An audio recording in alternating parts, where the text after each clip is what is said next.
దెబ్బలు కొట్టి నన్ను. ఎన్ని దెబ్బలు? నా ముక్కు చెక్కడానికి 2000, నా కళ్ళు చెక్కడానికి 5000 దెబ్బలు కొట్టిళ్ళు. నేను మొత్తం 1,00,000 దెబ్బలు తింటే నేను ఇట్లా తయారైనా. నిన్నే కొట్టిళ్ళు 4 దెబ్బలు కొట్టాను పడ్డావు అంటే నేను 1,00,000 దెబ్బలు తిన్నా కాబట్టి నన్ను మొక్కుతాను. నువ్వు 4 దెబ్బలు తిన్నా కాబట్టి నిన్ను. ఇప్పుడు ఎన్ని దెబ్బలు తిన్నాం? ఎవరితో తిన్నాం? రోడ్డు మీద పెట్టడంతో కొరడాయించి కొట్టించుకున్నావా? అట్లా కాదు, సమాజం నుంచి ఎదురు దెబ్బలు వస్తాయి మనకి. మనం ఎదిగే క్రమంలో మన సొంతోళ్ళే మనల్ని ఓర్వలేరు, మన ఇంటోళ్ళే మనల్ని ఓర్వలేరు. మనతో ఉన్న రోజు మన జాన్ జింగిరి జబ్బనే 4 సార్లు మేడం మనల్ని మోచుకుంటే మన దగ్గర ఇట్లా ముద్దు పెడతాం. మీరు చూడండి, మీ దోస్తాను మీరే ఇప్పటికే గమనించుని. మీరు పక్కన అట్లే ఉండి 4 సార్లు ఆమె ముందు మీ మేడం మిమ్మల్ని very good very good very good అనుకో, మేడం చూడు అంటారు అంటే స్టార్ట్. అదే దెబ్బలు, అమ్మాయి దెబ్బలు అంటే. అట్లాంటి దెబ్బలు నేను ఇన్ని భరించలేదు, అన్ని భరించిన. అందుకే ఇంత మొత్తుకోగలుగుతున్నా. నాకు మైక్ అవసరం ఉందా?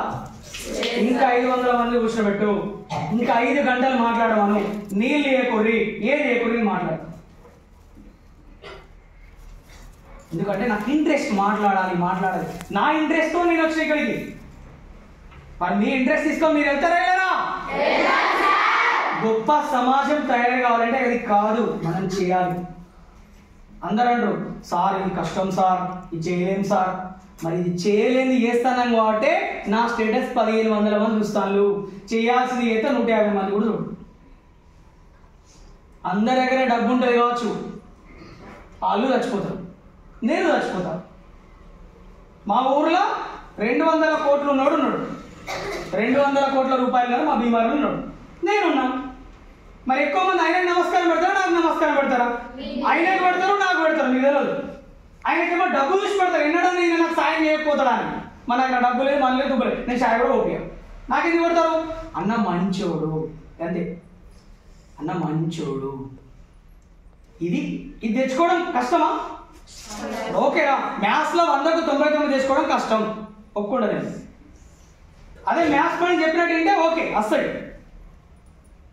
నాలాంటి యావరేజ్ స్టూడెంట్లకి అయితే కష్టం. ఏం సార్ అందరికన్నా టాపర్ వచ్చిన యావరేజ్ స్టూడెంట్ అంటే నువ్వు? ఎస్, నేను యావరేజ్ స్టూడెంట్ కాబట్టి 511 మార్కులు వచ్చినాయి. టాపర్ అయితే 590 వచ్చేది. ఏది చదవాలో తెలిస్తే ఏ క్వశ్చన్ పేపర్ నా దగ్గర 2004లో నేను 10th ఎగ్జామ్స్ రాస్తాను కదా, 2095 నుంచి ప్రతి క్వశ్చన్ పేపర్ నేను చూసుకున్నాను. ఎగ్జామ్లో ఏ క్వశ్చన్స్ వస్తాయి నాకు తెలుసు. 2095 నుంచి అన్ని క్వశ్చన్ పేపర్ నేను సేకరించాను.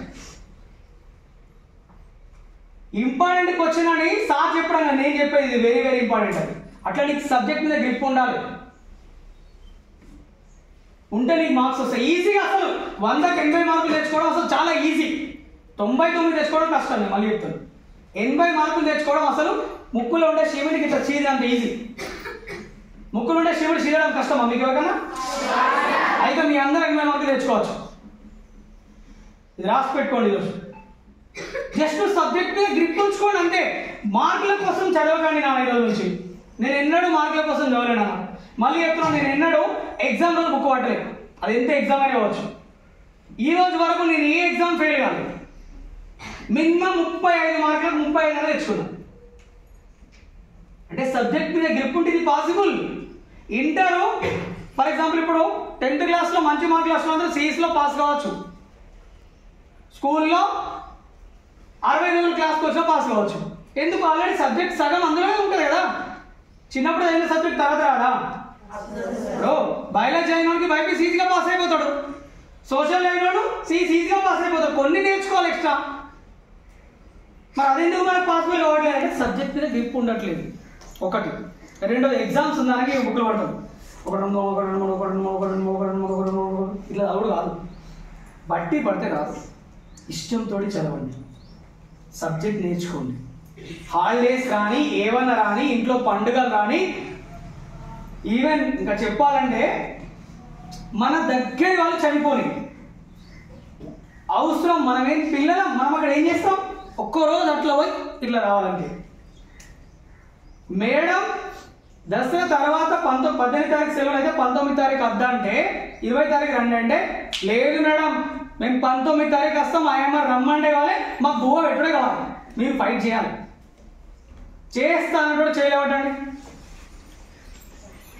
మేడం ఇలా సగం చేతులు వేసి ఉన్న నుడు లేదా బండకి షాకులు రైట్ శ్రీరామ్ కింద చెప్పి ఎందుకు చెప్తున్నానంటే నిన్ను డెవలప్ చేసేది ఎవరు? మళ్ళీ చెప్తున్నా, నిన్ను డెవలప్ చేసేది ఎవరు?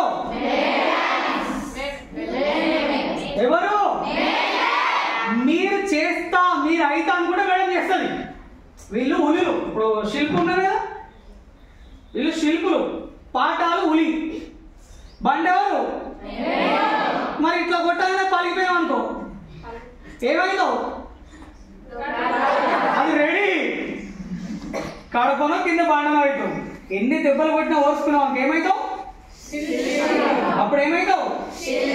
పసుపు వేస్తారు, కుంకుమ వేస్తారు, ఉది బస్సులు ఇస్తారు, ఆరతి పెడతారు, నేతి వంటకాలు, గొర్రెలు, మేకలు, పందులు, కుక్కలు అని ఏది తినాలంటే అది తినొచ్చు, ఎక్కడ ఉండాలంటే అక్కడ ఉండొచ్చు, అందరికీ బ్లెస్సింగ్స్ ఇవ్వచ్చు. కొద్దిసేపే కష్టం. మీరు చదివిన రోజులు కష్టపడండి, తర్వాత మొత్తం సుఖపడతారు. చదివిన రోజులు ఎంజాయ్ చేయండి, తర్వాత మొత్తం కష్టపడతారు. ఇది రాసి పెట్టుకోండి, సింపుల్. వీళ్ళందరూ ఎలా సుఖపడుతున్నారంటే కారణం చదివిన రోజులు కష్టపడ్డారు. ఇలా మేమందరం మంచి రెస్పెక్టబుల్ పొజిషన్లో ఉన్నామంటే చదివింది వంట పట్టించుకున్నాం కాబట్టి. చదివింది వంట పట్టించుకోండి, ఖచ్చితంగా మీకు కూడా సొసైటీ రెస్పెక్ట్ ఇస్తారు. మిమ్మల్ని పిలిచి కూడా సెల్ఫీలు దిగుతుంది. తెల్లగా ఉండేది సెల్ఫీ దిగుడు కాదు, నల్లగా ఉండాలని కూడా పిలుచుకొని సెల్ఫీలు దిగుతారు. ఎందుకంటే ప్రపంచంలో గొప్పోళ్ళు ఎవరు? అందగాళ్ళు కాదు. అబ్రహాం లింకన్ అందగాడు కాదు, డాక్టర్ బిఆర్ అంబేద్కర్ అందగాడు కాదు, అబ్దుల్ కలాం అంతకన్నా అందగాడు కాదు. అయిన వాళ్ళు ఎందుకు? మన కేసీఆర్ అందగాడా? గట్టిగా కాళ్ళతో కొట్టుకోపోతాం. కానీ 10 ఏళ్ళు రూలింగ్ చేసిందా లేదా? 10 ఏళ్ళు రూలింగ్ చేసిందా లేదా? అంటే అర్థం ఏంటి? ఆయనకు ఒక గోల్ ఉండే, దానికోసం కష్టపడ్డాడు, దానికోసం పని చేసిండు, చివరికి గుర్తింపు వచ్చింది. అట్లనే నీకంటే ఒక గోల్ ఉంటే నువ్వు ఈ రోజు నుంచి నీ లక్ష్యం కోసం కష్టపడితే, మీరు లక్ష్యం కోసం కష్టపడాలంటే ఈ రోజు నుంచి ఏం చేయండి అంటే ఫస్ట్ ఒక వైట్ పేపర్ తీసుకోండి. ఈరోజు అందరూ ఈ క్లాస్ నుంచి కిందికి వెళ్ళగానే వైట్ పేపర్ తీసుకొని నీ గోల్ ఏంటో రాసి పెట్టుకోండి. రాసి పెట్టుకొని మీ సందు ఉంటుంది కదా, డబ్బా ఉందా, బ్యాగ్ ఉందా? ఆ బ్యాగ్లో వైట్ పేపర్ తీసుకొని పెట్టుకోండి. మీ గోల్ రాసి పెట్టండి. నేను 2023 అయిపోయింది కదా, 24 అంటే ఇదే సంవత్సరం కాబట్టి ఇప్పుడే కాలేదు. ఫర్ ఎగ్జాంపుల్ నేను చెప్తే ఇప్పుడు నా గోల్ అనుకుందాం, నేను ఇప్పుడు 6వ తరగతి అమ్మాయిని, నా పేరు సరిత, ఓకే. రామల్ల సరిత 2042 జనవరి 12